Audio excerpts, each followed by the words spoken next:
아멘을 크게 하라겠죠. 할렐루야. 왜 아멘을 크게 하라고 하냐면 우리는 하나님을 찬양하기 위해서 모였기 때문에 맞다라는 뜻입니다.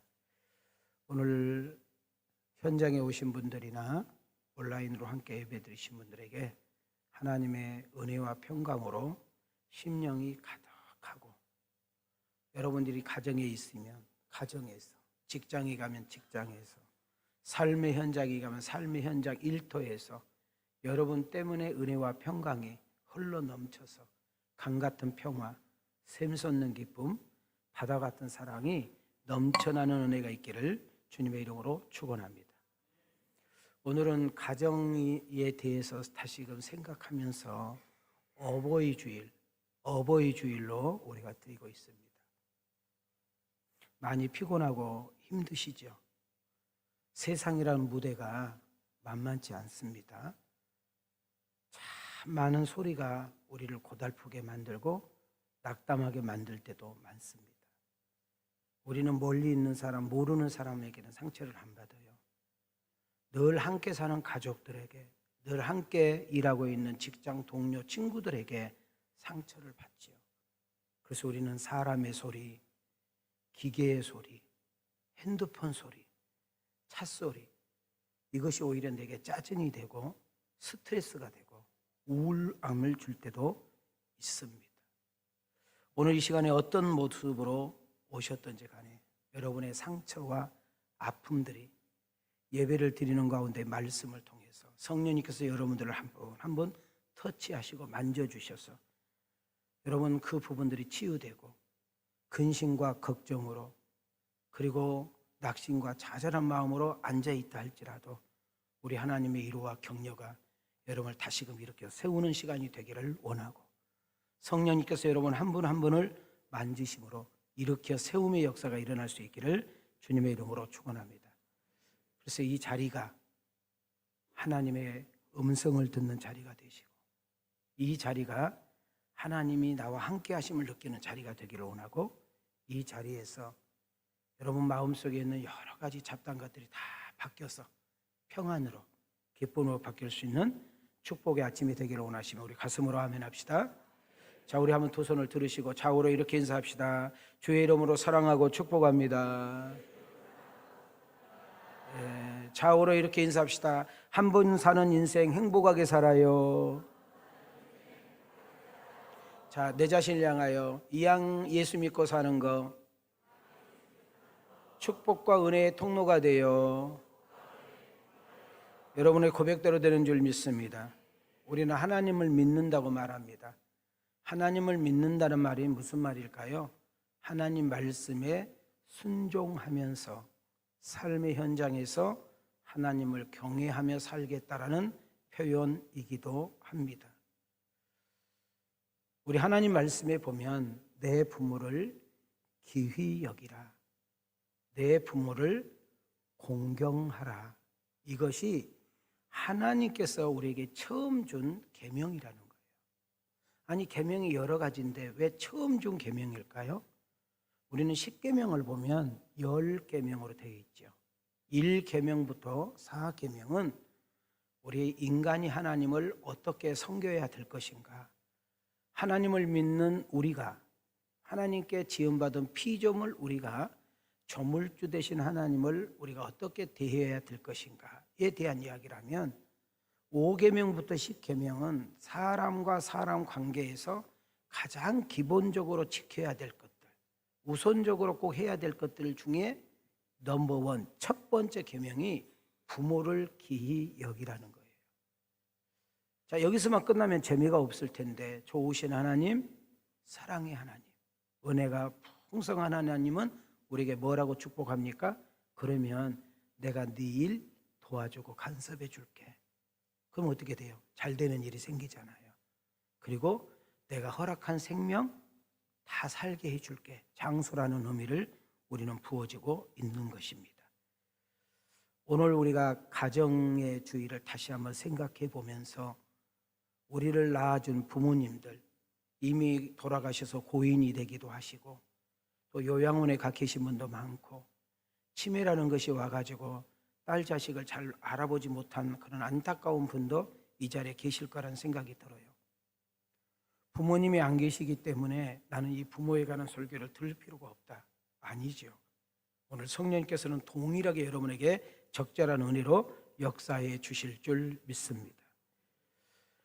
요즘은 가정이 너무나 귀하게 여기지 않는 시대에 살아가고 있는 것 같습니다. 창세기 1장, 2장, 3장을 보면 하나님이 세상을 창조한 이야기가 나오고 하나님께서 최초의 가정을 만드시고 그리고 에덴 동산이라는 곳에 살게 놔두지요. 엄연히 우리가 따져보면 예배보다 더 중요한 것이 가정이라는 것이에요. 가장 귀하게 치부되어야 되고 가장 우선적이어야 될 가정이 요즘은 너무나 멀찍이 떨어져 있는 그런 기분이기도 해요. 저희 동네에 가면 그냥 동네가 오붓하게 다 있는데 한두 집에 이렇게 좀 떨어져 있는, 바깥가운데 떨어져 있는 집이 있어요. 어린 나이에 봐도 저는 그 집을 볼 때마다 쓸쓸하게 느껴지고 제 친구네 집이었는데 꼭 우리 동네가 아닌 것처럼 느껴질 때가 있어.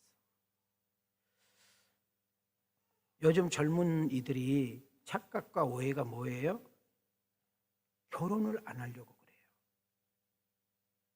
그런데 요즘 청년들이 그렇게 말한대요. 결혼 안 한단 말하면 실례고 결혼 못 한다게 해주세요. 이렇게 말을 한대요. 자, 결혼을 하기는 하는데 애인은 안 나. 왜? 힘들다는 거예요. 우리 엄마 아빠가 보니까 힘들대. 그러니까 자기는 그렇게 힘들게 안 살고 싶다는 거예요. 어떻게 보면 이기적인 것 같지요. 그러나 여기에 함정이 뭐예요? 인생이라는 것이 항상 좋은 일만 있나요? 인생이 만사 형통해요? 항상 건강하고 항상 푸른 산이 되고 항상 넘치는 은혜가 있나요? 살다 보면 사고도 있고 아프기도 하고 어려운 일도 생기고 나 혼자는 도저히 이길 수 없는 그런 일들도 만나잖아요. 그럴 때 가족이라는 울타리가 그렇게 중요한 거예요. 가정이라는 힘이 거기에 있는 거예요. 서로 어렵고 힘들 때 나눌 줄 알고 서로 기쁜 일 있고 좋은 일 있을 때 축하해 줄 줄 아는 그런 가족이라는 것이 그렇게 중요한 거예요. 저는 간혹 장례식을 많이 가잖아요. 저희 교회 장례가 이제 치러지면 제가 이제 집례를 하러 가지만 목사님이나 아는 지인들 장례를 제가 꼭 가야 될 때가 있어요. 여러분 장례의 장점은 11시, 12시, 1시, 2시에 가도 되잖아요. 그래서 일 다 보고 11시, 12시 때로는 1시, 2시에 장례식을 이렇게 가게 되면 한 집만 있는 것이 아니라 여러 집이 있잖아요. 그러다 보면 가다 보면 제가 그 사진을 보게 되고 때로는 그 안을 한 번씩 이렇게 들여다보고 가는 습관이 있어. 근데 제가 어느 장례식에 갔더니 여러분 여자 자매 하나가 검은 소복을 입고 그 영정 앞에 이렇게 앉아서 이렇게 있어요. 이렇게. 그 시간이 제가 봤을 때 한 12시, 1시쯤 되는 것 같아요. 아무도 없어. 혼자 그렇게 있어. 제가 그 뒷모습을 한 1, 2분 정도 이렇게 바라보고 있으면서 참 쓸쓸하다. 참 안 됐다. 함께 할 친구가 저렇게 없나? 함께 할 가족과 이웃이 저렇게 없나? 왜 혼자일까? 자, 그런 것을 보면 자녀를 많이 낳아야 되고 형제의 우애가 참 귀한 거지요. 내가 지금 건강하니까, 내가 지금 일자리가 단단하니까, 연봉도 괜찮으니까, 먹고 사는데 지장 없으니까 여러분 지금 혼자라는 것이 되게 좋은 것 같아요. 왜? 터치 안 받아. 누가 구박 안 해. 잔소리 안 해. 오라 가라 마라 오냐 안 오냐 이런 말 안 해.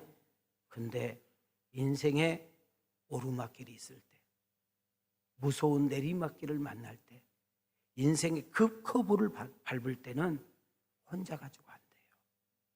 가족이라는 것이 있어요. 가족이라는 것이. 요즘 우리 아이를 결혼해도 안 낳으려고 하잖아요.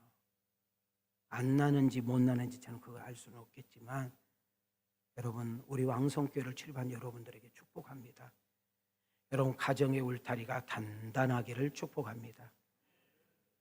좋은 집, 비싼 집 쫓아다니지 말고 어느 집에 살든지 거기에 웃음이 있고 찬양이 있고 기도가 있다면, 거기에 격려가 있고 축복이 있고, 저녁에 끝나면 갈 집이 있다면, 힘들 때 생각나는 집이 있다면, 내가 속상하고 억울할 때 생각나는 가족이 있다면 그것이 복이요 은혜인 줄 믿습니다. 제가 사도행전 강의를 다시 들어가면 이런 설교 못 하잖아요. 하나님은 가정을 참 귀하게 여기시고 소중하게 여기신 것을 볼 수가 있고요, 가정 자체를 되게 귀하게 여기는 것을 볼 수가 있는 것입니다. 사랑하는 성도 여러분, 오늘 어버이날 가정주의를 맞이해서 이 세상에 가장 소중한 것이 가정이고, 이 세상에서 가장 귀하게 여김을 받아야 될 것이 부모라는 사실을 다시 한번 인지하면서 짧은 영상 하나를 보고 제가 나오게 할게요.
Wie hätte ich euch denn sonst alle zusammenbringen sollen?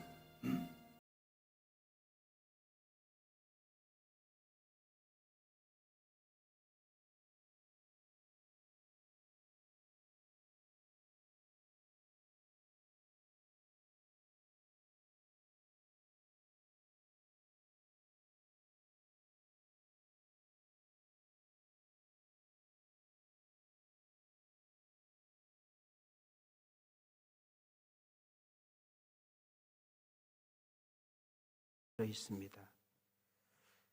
이 영상의 스토리는 자식들을 다 출가를 시킨 아버지의 모습으로 등장을 합니다. 보면은 교수도 있고 의사도 있고 정말 다 엘리트 자녀들을 뒀어요. 근데 미국이라는 나라는 기독교 나라로 세워졌기 때문에 추수감사절과 크리스마스가 우리나라 추석 설과 같은 거예요. 그런데 몇 년 때 이 아버지는 저렇게 자녀들이 많음에도 불구하고 쓸쓸하게 성탄절을 보내게 되는 것입니다. 그래서 머리를 짜낸 거예요. 아버지가 죽었다고. 아버지가 죽었다고 부고가 날아가니까 의사가 집도하다 말고, 예?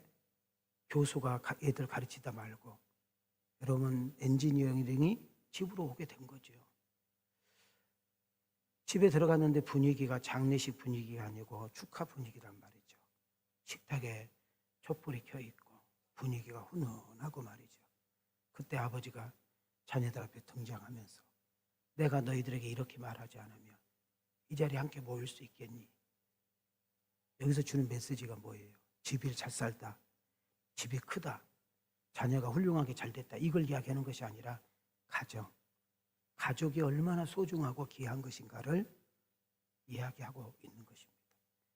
이 영화를 어디서 만들었느냐? 독일에서.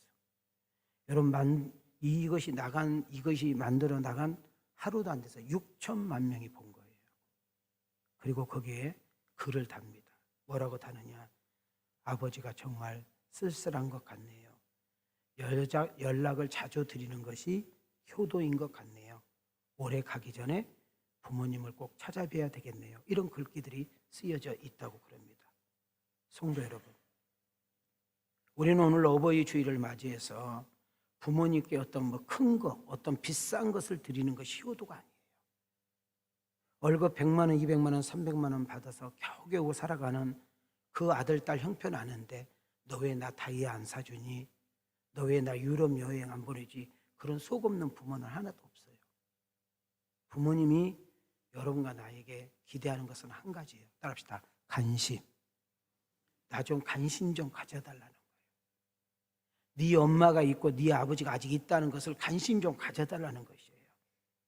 부모님이 살아 계실 때 연락도 하시고 보리밥 한 그릇이라도, 엄마 좋아하는 수제비 한 그릇이라도 관심 속에서 나오지 않을까요? 저는 목회자로서 그런지 몰라도 부모에게 가장 큰 효도의 선물은 예수님을 믿고 천국 가게 하는 일인 줄 믿습니다. 다시 한번, 부모님에게 가장 큰 선물과 축복은 예수 믿고 천국 가게 하는 일인 줄 믿습니다. 부모님의 사랑과 헌신, 부모님의 눈물과 희생이 있었기에 오늘 우리가 이 자리에 있다는 사실을 놓치면 안 돼요. 혹시 부모님과 안 좋은 추억을 가지고 계신 분 있어요? 아버지 하면 그냥 치가 떨어져.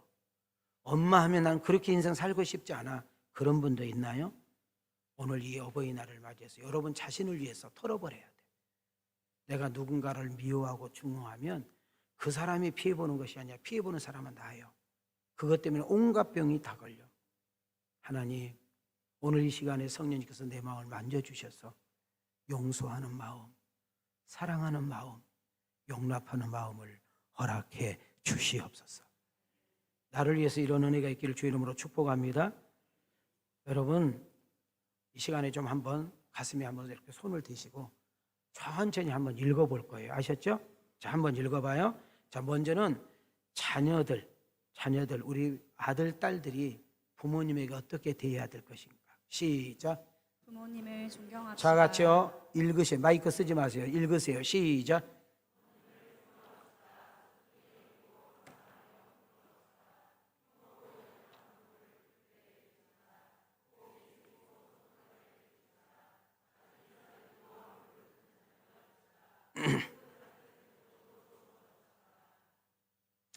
저는 자녀들이 너무 잘하려고 하지 말고 이것만 잘 생각하세요. 그러면 평균 점수 되고요. 정말 주님이 기뻐하고요. 우리 부모님을 웃게 하는 역사 일어날 줄 믿습니다. 자, 손을 이렇게 들으세요. 이제는 우리 부모님들이 자녀들에게 어떻게 해야 되는지를 잘 보시기 바랍니다. 시작.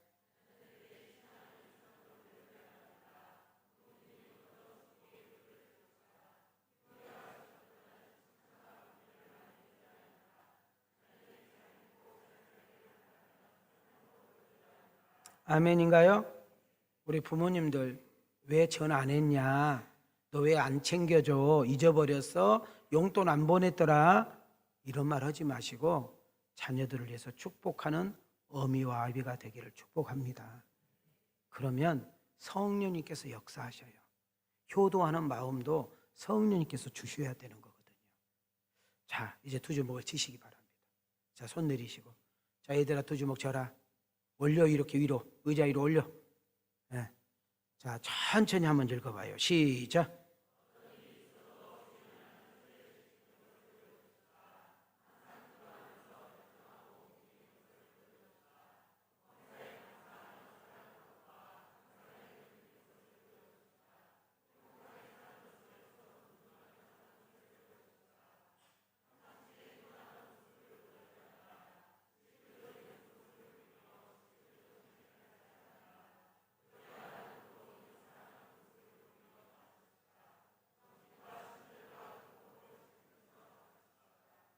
여러분, 우리 다시 한번 기억부터 좀 띄워줘 보세요.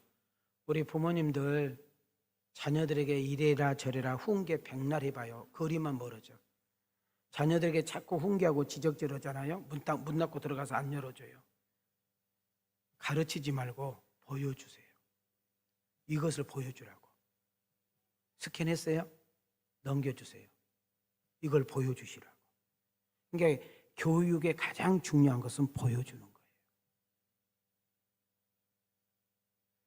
좀 오래전이에요. 오래전에 저희 집사람이 제가 하도 헌금을 잘하고 돈만 있으면 다 헌금해버리고 돈만 있으면 누구 도와주고 그러니까 저에게 당신은 헌금하는 재미로 목회하셨나 봐요. 그때 아멘 제가 그랬어요.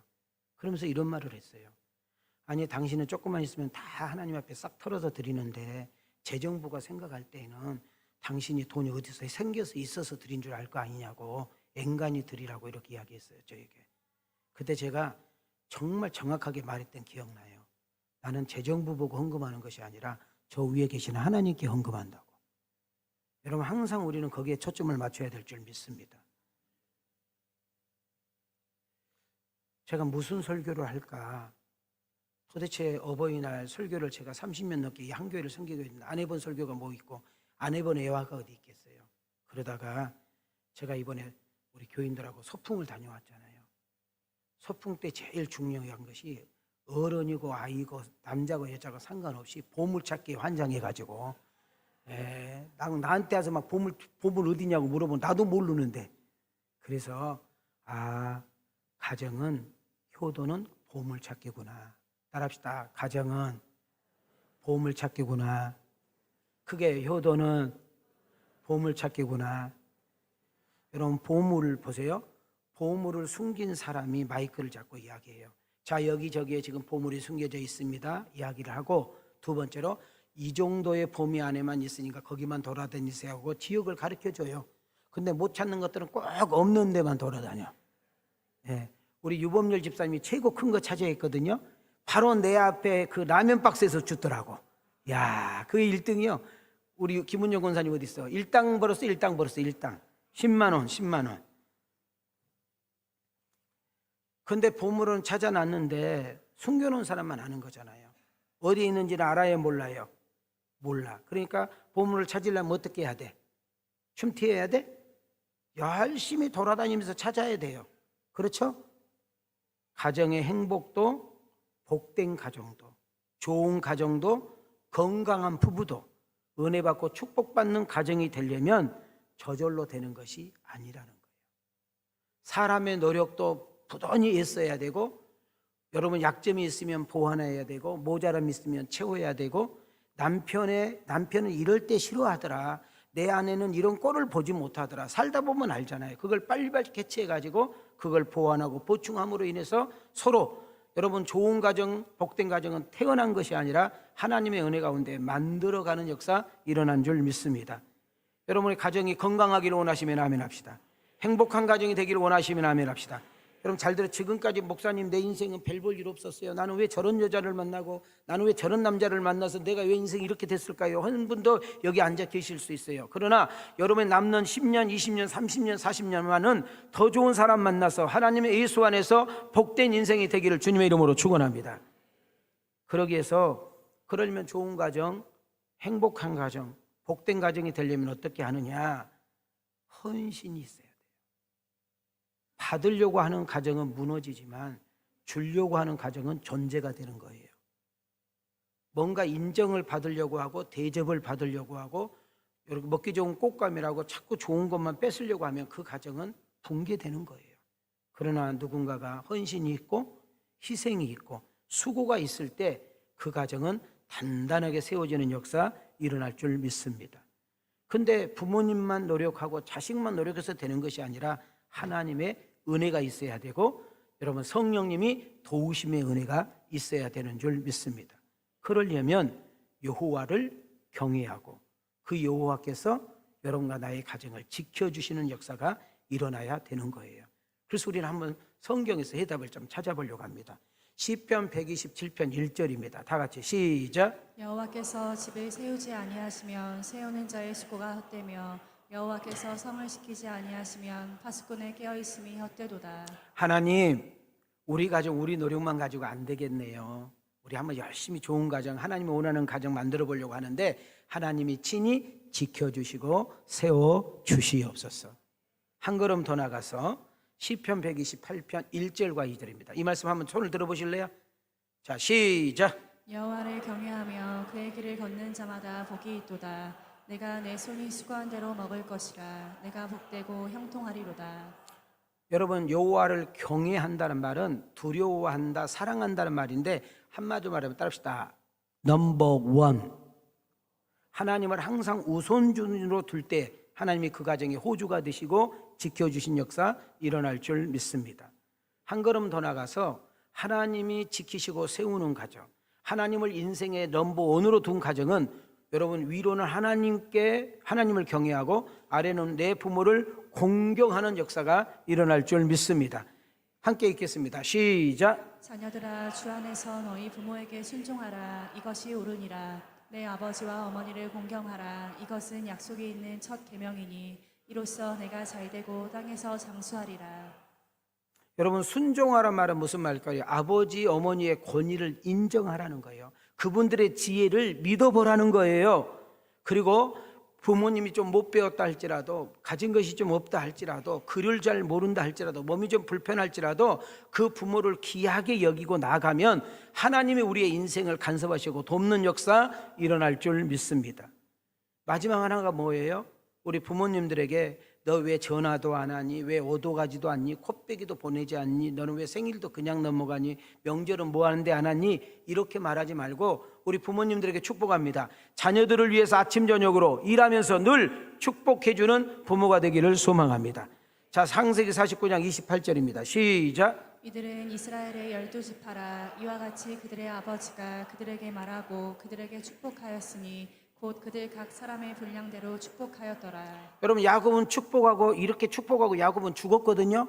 근데 놀라운 거 하나가요, 야곱이 축복한 대로 그 사람에게 되는 줄 믿습니다. 자, 우리 두 손을 들으시고 부모가 기도하면 됩니다. 시작. 자, 뒷사람에게 부모가 축복하면 됩니다. 저주하면 됩니다. 하나님을 최고로 사랑하는 가정, 여호와만을 경외하는 가정, 여호와가 가정과 자녀와 기업을 여러분 주인 삼고 살아가는 가정이 될 때 그분께서 우리의 인생을 보장하시고 친히 이끌어 가시고 책임지는 역사가 일어나겠지요. 저는 오늘 가정의 주일과 어버이일 지키면서 이런 기도가 저절로 나왔습니다. 하나님, 우리 왕성교회를 출입하는 모든 가정들마다 행복하게 하옵소서. 왕성교회를 출입하는 모든 가정들마다 복 있는 가정 되게 하옵소서. 왕성교회를 출입하는 모든 가정들마다 하나님을 제대로 섬기면서 명문 가정이 되게 하옵시고 3대가 한 교회를 섬기는 역사가 일어나게 하옵시고 축복과 잘됨 속에 간증거리가 많아지는 역사가 일어나게 하시고 자녀들과 후손들이 선한 영향력을 끼쳐 그리고 자녀들과 후손이 복의 복을 받음으로 인하여 하나님의 영광을 도려내는 복 있는 가정이 되게 하옵소서. 이 은혜가 여러분과 나에게 있기를 원하시면 우리 가슴으로 아멘 합시다. 여러분, 프랑스의 대문호 여러분 빅토르 위고라는 사람이 무슨 책을 썼느냐 하면 93라는 책을 썼습니다. 자, 이 책 내용 중에 한 토막을 여러분에게 소개하려고 그럽니다. 프랑스가 혁명 이후에 엄청난 혼란과 가난과 빈곤에 빠지게 되었습니다. 다시 말하면 노숙자가 그렇게 많고 거지가 그렇게 많고 배고파서 죽는 사람들이 너무너무 많았다는 거죠. 어느 날 군인들이 싸우기 위해서 이동을 하고 가고 이렇게 숲을 지나가고 있을 때 거기에 모녀, 엄마와 자녀 셋이가 배고파서 쓰러져 있는 것을 발견합니다. 자, 모든 군인들은 지금 목적지를 위해서 이렇게 가고 있는데 그 중에 한 상사 군인이 자기 주머니에 있는 빵을 그 모녀에게 던져주게 됩니다. 그리고 그 상사는 지나가지 않고 그 모녀의 모습을 보고 있어요. 그런데 이 엄마가 말이죠, 방금 전까지 쓰러져서 아무 기운도 없는 엄마가 그 빵을 3조각으로 딱 쪼개 그리고 그 3명의 자녀에게 주는 거예요. 이 자녀들은 너무너무 배고파서 죽기 직전이니까 정신없이 먹습니다. 그리고 엄마는 그 모습을 보고만 있는 거예요. 그때 병사 하나가 이렇게 물었어요. 상사님, 엄마는 왜 안 먹어요? 왜 애들만 먹고 엄마는 안 먹어요? 그때 상사가 이렇게 말했어요. 따라합시다. 엄마는 그런 거야. 혹시 여러분, 제가 몇 년 전에 여러분 어버이날 엄마는 그래도 되는 줄 알았습니다. 기억나세요? 뭘 기억하는 거예요? 엄마는 뭐 해도 되는 줄 알았어? 그래도 되는 줄 알았어요. 여러분, 엄마는 배고파도 자식 먹는 것을 바라보면서, 엄마는 못 먹어가면서 자식을 먹는 모습 보면서 기뻐하는 거예요. 근데 그 엄마가 자기 이름 석자를 몰라. 국민학교 나온 적도 없어. 영어 수학 몰라. 그래도 이 세상에서 나를 가장 사랑하고, 나를 가장 아끼고, 나를 가장 소중하게 여기고, 나를 가장 복되다고 여긴 것이 우리 어머니, 우리 아버지인 줄 믿습니다. 근데 여러분들은 막말하잖아요. 어쩌다 전화 한 번 해서 소리 지르고 단돈 5만 원, 10만 원, 20만 원 보내놓고 생색내잖아요. 지금 엄마는 자기 입에 들어가는 것이 없지만 아이들이 먹는 그 빵 조각 모습을 보면서 기뻐하고, 그 빵 조각 주는 그 사람에게 그렇게 감사하는 마음, 이것이 엄마예요, 엄마. 자녀들이 효도를 하려 해도 효도를 안 해요. 왜 효도를 안 하는가 물어봤더니 효도를 어떻게 할 줄을 모른대요. 자, 자녀가 효도를 왜 안 하냐고 그랬더니 효도를 어떻게 하는 것이 효도인 줄 모른대. 이건 무슨 말이에요? 자기 부모로부터 자기 가정에서 효도를 본 적이 없는 거예요. 믿음 생활은 어디서 잘해야 돼요? 예? 믿음 생활을 어디서 잘해야 되냐고. 가정에서, 직장에서, 일터에서, 믿는 사람이 하나도 없는 배드민턴, 축구, 족구, 동호회에서 전혀 예수를 믿지 않는 온 식구가 다 남녀 회령계고, 온 식구가 신천지에 빠지고, 온 식구가 다 불교 다니는 그 집에 내가 며느리로서, 사위로서, 아들로서 들어가서 나의 변화된 모습과 달라진 모습 속에서 예수가 꼽히고 예수가 드러나고 예수 향기가 드러나는 삶이 진정한 크리스찬의 삶의 모습이다, 그 말이에요. 말이 아닌 삶으로, 행동으로 보여줘야 되는 거예요.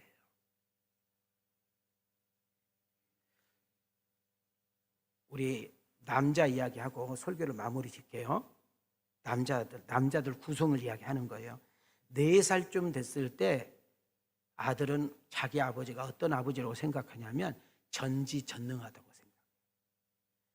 여러분, 4살 먹은 아들은 아버지는 모르는 것도 없고 못하는 것도 없고 다 해. 초등학교 이제 4, 5, 6학년쯤 올라가면 12살쯤 되면은 아버지가 아는 것이 없어. 초등학교 졸업하고 중학교쯤 올라가게 되면 아버지가 말하는 것은 다 구닥다리야. 아, 됐어요, 됐어. 아우, 짱나, 아우, 짱나, 아우 하고 문 딱 닫고 들어가. 텔레비전 많이 봤죠? 20살쯤 되면은 아버지 말은 골동품이야. 엄마, 그 언제적 이야기 하는 거예요? 아우, 진짜 짱나. 아우, 됐어. 아우. 못돼 처먹은 딸을 향해서. 이제 나이가 먹어서 30살쯤 돼. 결혼을 해야 돼. 그때 어려운 일이 이렇게 생기면 아버지한테 가서 의논하기 시작해. 아들이 50세쯤 넘어가게 되면 아버지는 자기보다 훌륭하다는 것을 알아. 60이 넘어서 철이 조금 들면 자기는 아버지만도 못하다고 인정을 해.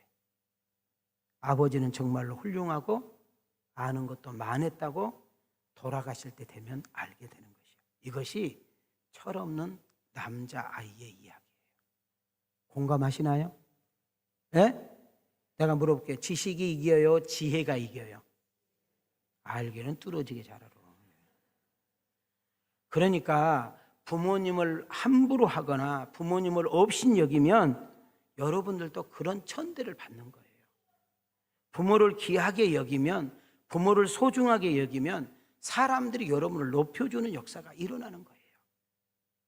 보이는 부모에게 함부로 하고, 보이는 부모님을 막 업신여기고, 보이는 부모에게 막 막말한 사람이 하나님을 잘 믿는다? 그런 사람이 목사, 집사, 장로사 다 뻥이에요, 뻥. 보이는 하나님, 우리 부모님으로 준 거예요. 부모님을 귀하게 여기는 데부터 우리의 신앙생활이 시작되는 줄 믿습니다. 저는 우리 교회 이렇게 성도들 보면 막 얼굴 막 그렇게 잘생기고 막 몸매가 아름답고 막 미스 코리아 아니어도 부모에게 이렇게 잘하고 엄마한테 잘한 성도 보면 그렇게 예뻐 보일 수가 없어. 자, 우리 한번 옆 사람만 봐요. 옆 사람 봐. 옆 사람 나보지 좀 옆 사람 한번 보라고. 옆 사람 보라고. 그리고 따라하세요. 화장빨로 살지 말고 은혜빨로 살아요. 왜 안 따라하는 인간들은 뭐예요? 지금 고개 들고 있는 사람은 너무 지금 부끄러워서 고개 들고 괜찮아 이제부터 잘하면 돼. 막 엄마가 이제부터 잘하면 돼. 이제부터 잘하면 돼. 예. 귀로 듣지 마시고 가슴으로 들을 수 있기를 소망해요. 아멘. 저는 재미있는 이야기 하나를 하면서 설교 마무리를 지으려고 합니다. 여러분 미국의 카네기 대학 들어보셨나요? 여러분 카네기는 공대가 유명한데요. 이 카네기가 어마어마한 좋은 대학이거든요. 그 대학에 졸업했던 출신들을 성공한 사람들을 추적해서 조사를 해봤대요. 그랬더니 공통적인 이야기가 세 가지로 딱 모아져요. 몇 가지로 모아져? 그게 뭐냐면은 자기의 전문 지식과 기술, 실력을 가지고 성공한 사람은 몇 프로밖에 없는데 15%밖에 없는데 여러분 인간관계를 잘 함으로 인해 가지고 성공한 사람은 무려 몇 프로? 85%. 그러니까 학벌 가지고 학교 이런 거 가지고 성공하기보다는 인간관계가 그렇게 중요하다는 거예요. 제가 앞에 읽으면 여러분 뒤에 한번 읽어보셔요. 방문을 세 가지를 잘했는데 첫째 입방문, 칭찬을 통해 상대방을 부드럽게 해서 용기를 주는 것, 손방문, 편지를 써서 진솔한 사랑의 마음을 전달하는 것, 그 다음 발방문. 상대가 병들었거나 어려움에 처했을 때 찾아가는 것. 제가 입방문은 뭘까 하고 한마디 했거든요. 따라합시다. 칭찬과 격려. 자, 칭찬 격려 잘하면 뭘 얻어요? 사람을 얻어, 사람을 얻어. 자, 편지를 통해서 자기의 마음을 적절하게 이렇게 표현한 것은 감사의 표현이야. 여러분 작은 일에도 감사할 줄 아는 우리가 돼야 될 줄 믿습니다. 그 다음 내가 축복을 받았으면 뭔가 내가 벌었으면 그것을 적절하게 또 누군가를 향해서 돕고 필요한 곳에 흘러보내는 그런 은혜가 있어야 될 줄 믿습니다. 아멘인가요? 성공하고 싶은가요? 하나님을 감동시키십시오. 정말 성공하고 싶은가요? 부모님 마음을 감동시키십시오. 정말 여러분 성공하고 싶은가요? 대인관계를 감동시킬 때 여러분 하늘이 열리고 땅이 풀리는 역사 일어날 줄 믿습니다. 저는 성경 한번 읽고 마치기를 원합니다. 손을 이렇게 들으시고 자 크게 읽습니다. 시작. 자녀들아 주 안에서 너희 부모에게 순종하라. 이것이 옳으니라. 내 아버지와 어머니를 공경하라. 이것은 약속이 있는 첫 계명이니. 자, 에베소서 6장 4절입니다. 시작. 또 아비들아 너희 자녀를 노엽게 하지 말고 오직 주의 교훈과 훈계로 양육하라. 여러분 부모님을 공경하고 하나님을 경외하고 내게 주신 자녀를 숙제처럼 잘 여김으로 하나님 사랑 축복받고 많은 사람들에게 존귀함을 받아 여러분의 가정이 작은 천국이 되고 하나님이 주신 그 은혜와 축복을 마음껏 누리는 복이 있는 여러분과 내가 되어지기를 주님의 이름으로 축원합니다. 우리 왕성 가족들이여 하늘의 복과 땅의 복이 있을지어다. 영혼이 잘되고 범사가 잘되고 강건한 역사가 일어날지어다. 여러분 하나님을 잘 섬기고 부모에게 효도하여 하나님이 주신 축복을 받는 은혜가 있고 여러분 3대가 한 교회를 섬기고 명문 가문 명품 가문으로 되어지는 놀라운 은혜와 축복이 있기를 주님의 이름으로 축원합니다. 주님의 이름으로 축복합니다. 은혜 주신 하나님께 영광 돌립니다.